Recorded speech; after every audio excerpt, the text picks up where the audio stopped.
പുത്രലാഭലോചന.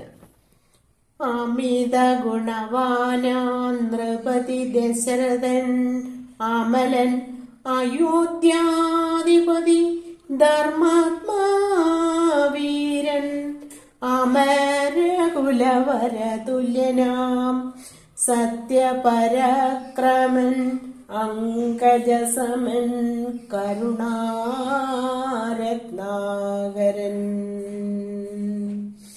കൗസല്യാദേവിയോടും ഭർത്തൃശുശ്രൂഷയ്ക്കേറ്റം കൗശല്യമേറിടും കൈകേയിയും സുമിത്രയും ഭാര്യമാരിവരോടും ചേർന്നു മന്ത്രികളുമായി കാര്യകാര്യങ്ങൾ വിചാരിച്ചു ഭൂതലമെല്ലാം പരിപാലിക്കും കാലം അനവത്യത കൊണ്ടു പരിതാപേന ഗുരുചരണാംബുജധ്വജം വന്ദനം ചെയ്തു ചോദിച്ചിടിനാൻ, എന്തു നല്ലോ നന്ദനന്മാരുണ്ടാവാനെന്നരുൾ ചെയ്തിടണം.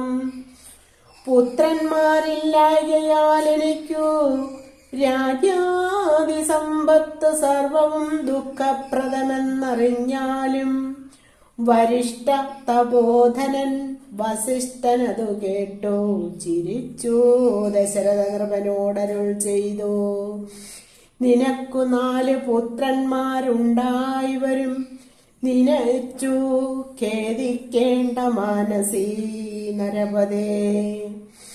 വൈകാതെ വരുത്തേണം ഋഷിശൃംഗനെ ഇപ്പോൾ, ചെയ്ക നീ ഗുണനിധയെ പുത്രകാമേഷ്ടി കർമ്മം. വൈകാതെ വരുത്തേണം ഋഷിശൃംഗനെ ഇപ്പോൾ, ചെയ്ക നീ ഗുണനിധേ പുത്രകാമേഷ്ടി കർമ്മം.